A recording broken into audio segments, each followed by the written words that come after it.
Uh, First of all, I'll introduce myself. I am the one and only Indiana Bill Cavalier, one of the organizers of Howard Days, but primarily I'm a huge Robert E. Howard fan, and that's why we're all here. So let's enjoy the day. First things first, what I'm going to do is I'm going to count to three, and then when I get to three, everybody yell out where you're from. Okay? One, two, three. All right, good deal. Everybody got that? Now we all know where we're from. uh, this panel is all about what we are celebrating here at Howard Days this year, which is primarily this is the 30th anniversary of Project Pride, and they are our genteel hosts. They are the people who put this all on for us. They're the ones that do all the work, and they keep us in line, hopefully. And we come here to celebrate Robert E. Howard, but we're primarily under the influence of Project Pride and all the good work that they do. And that's what we're going to talk about a little bit here, about the history of Project Pride and all the good things that they've done in the name of Robert E. Howard. However, first, what I want to do, normally Mr. Rusty Burke is he's the big kahuna here at Howard Days, one of the co-founders of Howard Days he is. And unfortunately, Rusty can't be here this year. He decided to go to Italy. Come on. But be that as it may, he did leave a nice letter that I'd like to read to you all. And this is called A Tip of the Stetson to Project Pride. And I could read it in Rusty's voice, but I won't bore you with that. 30 years ago, the members of the Robert E. Howard United Press Association were gearing up for our 100th mailing, due to be collated and mailed out in November of 1989. We had decided that, to mark this auspicious occasion, that we would make another trip to Cross Plains, where we visited in 1986, and mail it out from there. 6 of us, Bill Cavalier, Vern Clark, and I, who had been in the 86 group, and Gary Adrian, Steve Trout, and Tim Arney, assembled at my then home in Houston and traveled across Plains with a couple 100 pounds of Rahupa, 30 copies, each one 598 pages, to be mailed, as well as 19 Howard books to donate to the library. Billy Ruth Loving had promised us a surprise when we got there. Sure enough, when we arrived at the library on Saturday, November 4th, we were informed that members of the newly formed civic group Project Pride had pooled their resources and purchased the Howard House and turned it into a museum.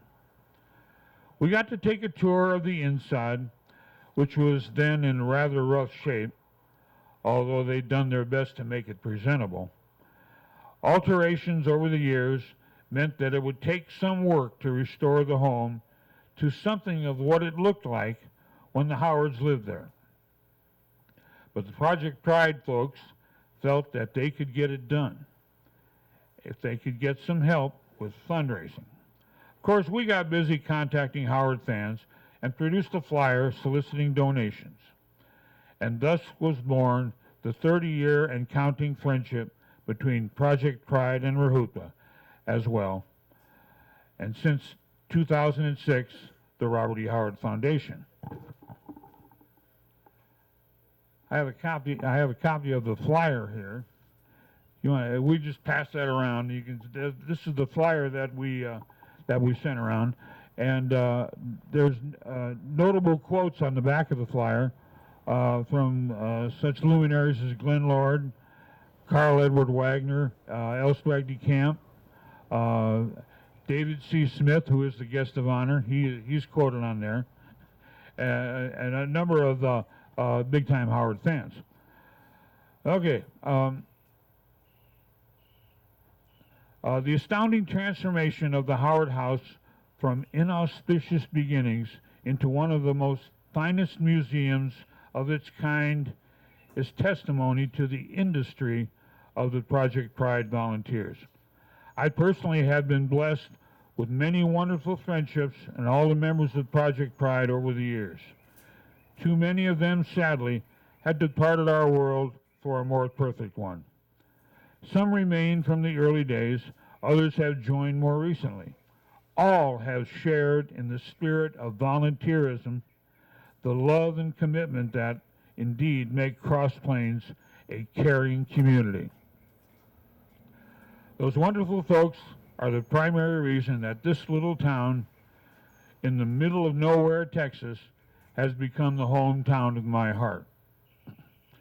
This year, Robert E. Howard fans celebrate Project Pride and all its members for all the years of hard work and dedication to the cause of restoring and maintaining the Howard House Museum, and for the untold hours of work that they put in to make Robert E. Howard Days the major event of our calendar, drawing us together from around the world to visit his hometown, to walk through the lovely restored house in which he created his marvelous stories and poems, and to enjoy fellowships with one another. For many of us, it has become an annual reunion, not only with other fans, but with our friends in the community as well.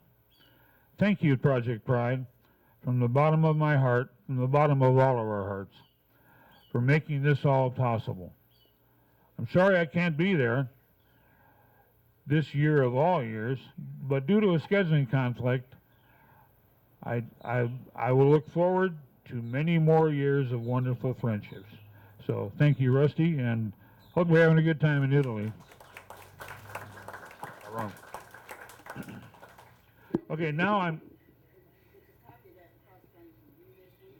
Yeah, that's right. There's a copy of the letter in the Cross Plains Review, so everybody run out and get your copies. Now I'd like to introduce the three members from Project Pride. I'll start with Arlene Stevenson, who is the president of Project Pride and the big boss lady. Whatever she tells you to do, do it. I'd also like to introduce Susan McNeil, who is, well, how do we introduce Susan McNeil? Well, Susan was involved early on with Project Pride, and her mom was one of the founders, and that you get that legacy as well. And also, I'd like to introduce Early Hankey. I think everybody in here knows Early and Arlene from being in the gift shop. So I'm going to turn it over to Arlene first, just so she can talk a little bit about what's going on. Now or then or what? Sure. Well, about your involvement and what's going on now. Welcome everybody. Oh, well, glad you're all here. We'll get in a little bit more of that this evening, too, at the dinner. But it's always good to see all of you come back. Of course, you've seen the schedule, so you know everything that we got on tap for this weekend. But going back to the very, very beginning of this, Susan's mother and another lady here in town got the idea that Cross Plains really could look a lot neater and be a lot more pleasant place to visit and to drive through.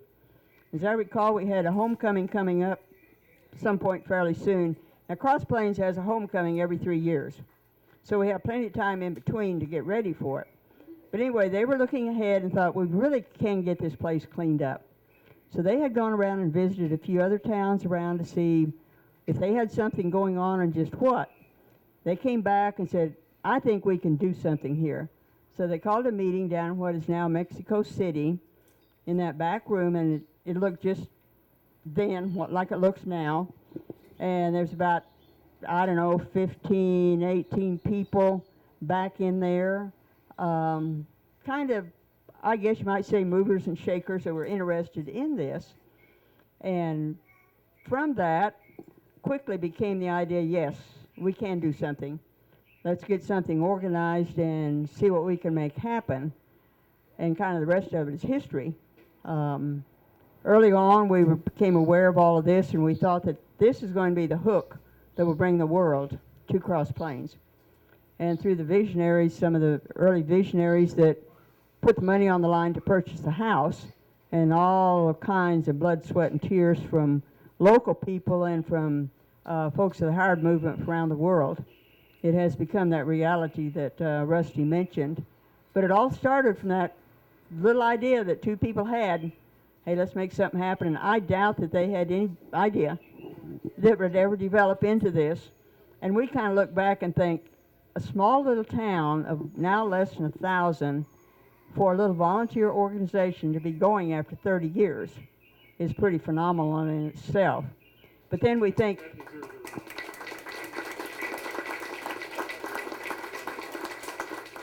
but then when we think of why we have been able to keep going, now lots of us have been around small museums, and a group running a small museum in itself is a real struggle and oftentimes doesn't last. So what has enabled this thing to last all these years and continue to grow is this. It's this group coming every year, and your support throughout the year and for this weekend. And it's that association with this whole Howard movement that has been coming here that makes this whole thing keep going. So without you guys, it'd just be a really neat little old house that some people do come to see. So you guys are the ones that keep this whole thing going. So 30 years to me is a pretty amazing record. That's all I know. All right, thank you. Susan, I'm going to ask you about the very early days in 1986 when 10 people showed up, a band of international scholars, as we were called in the newspaper, which was quite a shock. Talk a little bit about your first impressions of the people that came here to look at the house that Robert E. Howard lived and worked in. Well, the first thing I noticed was they were a lot smarter than I was. But they wanted to come here. They were just so interested in everything that Howard did, not necessarily his writings, but where he worked, where he lived, the places he went in town. Just it was just amazing. And then that they wanted to come back. And then when the house came on the market, there were, like Arlene said, there were 5 people who signed the loan at the bank. I think it was $25,000 because they thought that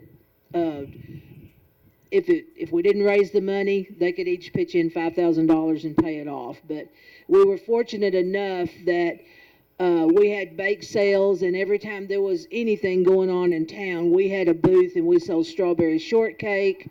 We had hamburger dinners, just anything to raise money. And then Alla Ray Morris graciously donated a sizable amount of money. We were able to pay off the house, and we were able to get I believe the heating and cooling system done with that first donation. And the first Howard days, I don't know, I know Bill will remember this, and I don't know if anyone else will, but it was so hot in this house, and we had one manuscript on display, and Lee was holding a napkin under her chin so that she wouldn't drip sweat on those manuscripts. Yeah, that's how hot it was. But it has just grown, and like Arlene said, it's because of the people coming here is the reason it's kept going. And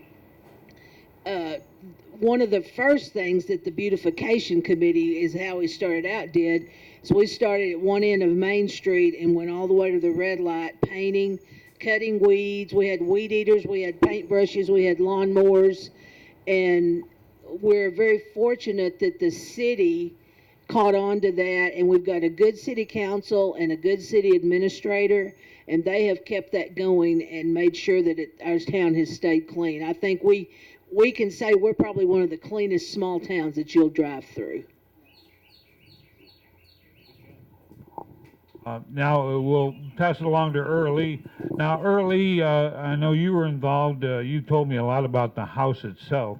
When you first went in there after Project Pride had purchased the house, could you tell us about the condition of the house and what happened subsequently after Project Pride took over the house. Well, I guess a good word for seeing it the first time I saw it was a disaster. But of course, being involved from the very beginning, and my husband was recently retired postmaster, so we had been involved, you might say, in community service for 30-something years, and that was the thing that I wanted to see happen. But Susan and Arlene have pretty much told everything that I could okay. But from the beginning, one of the things that was done, it was done one day with saws and hammers and things of local people. And of course, Project Pride had been involved in a lot of things before we got the house, and we continue to support things like the cancer walk, and we had a dinner because the ambulance service needed some money. We've done things like that through the years, which has contributed to keep the town ready for you guys. And I haven't missed anything in the 30 years, I don't think. And I'm always glad to see everybody that's here, and it takes everybody to do it. And we're going to have more younger people come and start taking some of our places. I'm glad to see everybody, and I'm just thrilled at the museum. And the Howard Museum means the thing to me, but one thing that you guys would get a kick out of, I was showing the museum one time, to a passerby, and about halfway through the house, he said, now, tell me again, what did this guy do? But he was in a habit at stopping at museums. And so I explained, and we probably got a new fan right there because he was impressed by the fact that he was visiting a museum and he didn't even know who he was.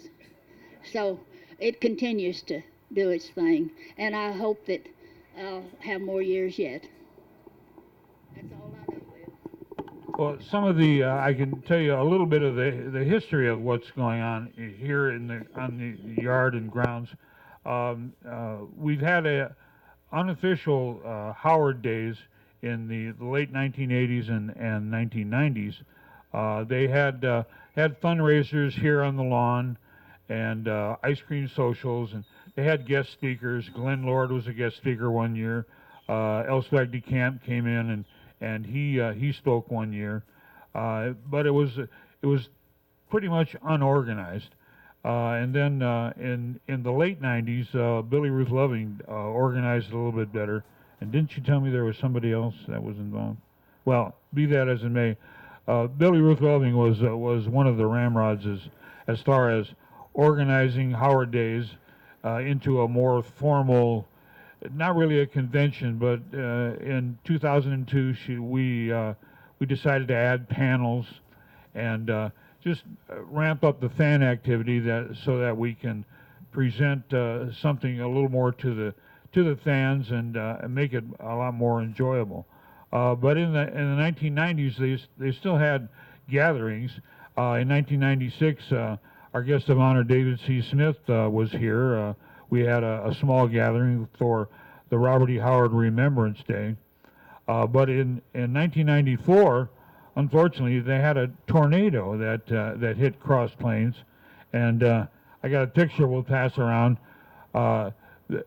Fortunately, the house was spared. Well, for the most part, they tore off a lot of the shingles off the roof, and the big pecan tree that was in the front yard got totally uprooted and tipped over. So that year we didn't have any kind of Howard Days. And talking about what Alla Ray Morris donated to the house, it's her name on the plaque in the back. This is the Alla Ray Morris Memorial Pavilion, and this is really one of the finest venues for an open air convention, or it's more like a family reunion that we have here. When the tornado came through, the Butler House, which was situated right over here, you can still see the walk that came up to the Butler House. That was blown off its foundations, so they had to tear that down.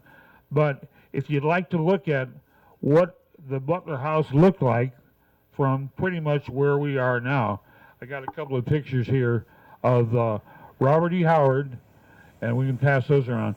Robert E. Howard, along with Leroy Butler and Faustine, his sister, and they're doing a little early cosplay in the front yard or in the backyard of the Butler House, and they're kind of unique because Howard's dressed up like a pirate, and I think Faustine is looking upon them like, well, there's a couple of nerds for you, and they like to get dressed up like pirates, you know. What's up with that? So, early cosplay from Robert E. Howard. And then in 2002, we started to have panels, and that's when things started to ramp up, and so we're perpetually trying to refine everything that we do here at Howard Days and make it as pleasurable as possible. But none of this could happen without Project Pride. So we are indebted to the fine folks at Project Pride.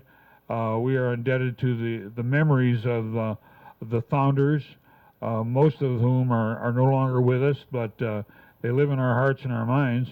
And this is all a product of what they did, and just by showing up, we honor their memory. So, anybody got any questions? I guess we can wrap it up because the hot dogs are on the grill, and it's getting to be about time. You got any questions at all? Oh, I'm sorry. Early has something. I was going to say we survived the fire too that came within 6 feet of our front door when we had the big fire in Cross Plains. In 2005, at the end of 2005, there was a fire that devastated Cross Plains, Texas, and it went all over town. A number of houses burned down. One of the churches burned down, and we came here in January of 2006 to celebrate Howard's 100th birthday, and when we came here, the lawn had burned. And the fire department had knocked down the fence, driving up the fire truck to put the fire out. And apparently the neighbor across the street, he helped out with the hose, and he helped save the Howard House. But it was kind of like the fire just barely went around the house. It didn't really touch the house. So we're lucky in that regard that something bad didn't happen. Bill commented that the fire about destroyed Cross Plains. It did a lot of physical damage, but it did not damage one bit the spirit of Cross Plains.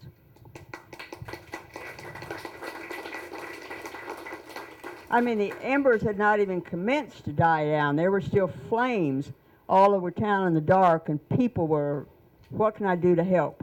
You don't have this, I've got this. You don't have a house, come to my house. And by the next morning, I think the Baptist church was already set up as a rescue center. People in town were already bringing in meals and food and clothes and water. I mean, this town just, those that had not lost shared everything that they had. And almost immediately, help started coming from abroad. So yeah, we lost 113 buildings, only lost 2 people. The infrastructure of this town was spared. Now, how awesome is that the bank, Higginbotham's, City Hall, all of that was spared. All of that was needed to deal with that and to recover. This little city had never encountered anything like that. Who knows if they had any kind of disaster plan in place to deal with it. The story is that the city manager and the maintenance guy met down at Debbie Gosnell's house that night. It had been damaged to some degree, but they met down there, and the story is that they met all night, and by morning they had a plan, and that plan went into action. You would see trucks of debris going down Main Street to the city dump. The empty trucks would be going back to pick up more debris and going back, and it was just back and forth, back and forth. They called in resources that would it just blew your mind how they developed a plan just on the run, and how this town responded to that. But that's just what Cross Plains is. It's a great little spirited town. And Project Pride's done so much within that. You want to listen to other things Project Pride's done? Can I add to that? What Project Pride did those 30 years ago is we planted a seed, and that seed has grown into beautification.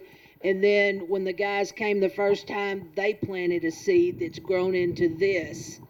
And it's like I told a friend, said, "Oh, you're going to be on a panel?" I said, "Well, it's not because I know anything. It's because I'm one of the only 3 survivors." She's just not quite as old as I am, though. No, Project Pride does a whole lot year-round other than maintain this museum and host this thing like this. Lee touched upon the fundraising and be involved in a lot of that stuff. And the cancer walk, a number of years ago, a group got themselves organized, totally separate walk, separate from the Relay for Life. Let's raise some money to help local people meet expenses not covered by their insurance. Well, let's all get together and do this. So as a result from that, all these years later, come that Saturday night, every organization, every church, every group in town gathers up at the football field with some sort of a fundraising effort of some sort. 100% of that money goes right back into the cancer fund, and people can draw from it. If they need to go to MD Anderson for a while, yeah, it's all local people. It doesn't go to this Relay for Life, which goes into administrative costs. It goes straight into Texas Heritage Bank, and people get to use it from that.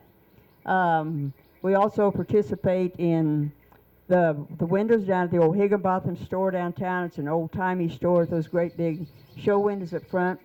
For the last, gosh, I don't know how many years, Project Pride has undertaken to decorate those at Christmas time. So it kind of has that old-timey Christmas look in that. Years ago, again, Project Pride started during Teacher In-Service Day. Thought, well, let's recognize the school administration for what they do. So I think initially it was a little reception out here at the house. Well, that immediately, gradually grew into a dinner one day a week that Project Pride would serve a meal during Teacher In-Service Day. Well, gradually other groups got involved in that, and I think it got involved where they're being fed all 4 days of in-service training. Another thing Project Pride started. A lot of you folks have a project graduation on graduation night. You're probably familiar with that, where all the graduates, seniors are invited to a central location for a night of safe activities. And local organizations all support that. They do go out and get a lot of prizes that the kids who are there go home with all kinds of prizes. Project Pride participates that with a cash donation that's divided up, and some of them go home with money from Project Pride. Does that cover our main activities, Lee, that we're doing now? We put up the Christmas decoration. Oh, yeah. On this property. Right. We have lighted nativity scenes is what we're using currently on this property here during the Christmas holidays, which, I mean, they're huge things. It really shows up, especially with passersby. Even I had a truck driver to call me, found my name on the internet, and called me to comment on coming through here at 2 o'clock in the morning and the beautiful Christmas lights that he witnessed here, and he wanted to know where we purchased them, supposedly that he might be able to find some like it. Well, our hot dog cooker was the one that came up with all of that. Larry over there was able to acquire all of that and teach us all how to string light bulbs on rebar, and that was a learning curve in itself. He did our new set that we're using now. Our older ones became obsolete, kind of like a lot of other things.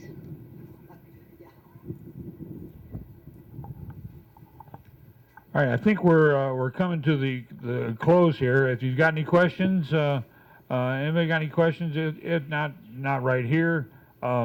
Arlene, of course, and Early are in the house.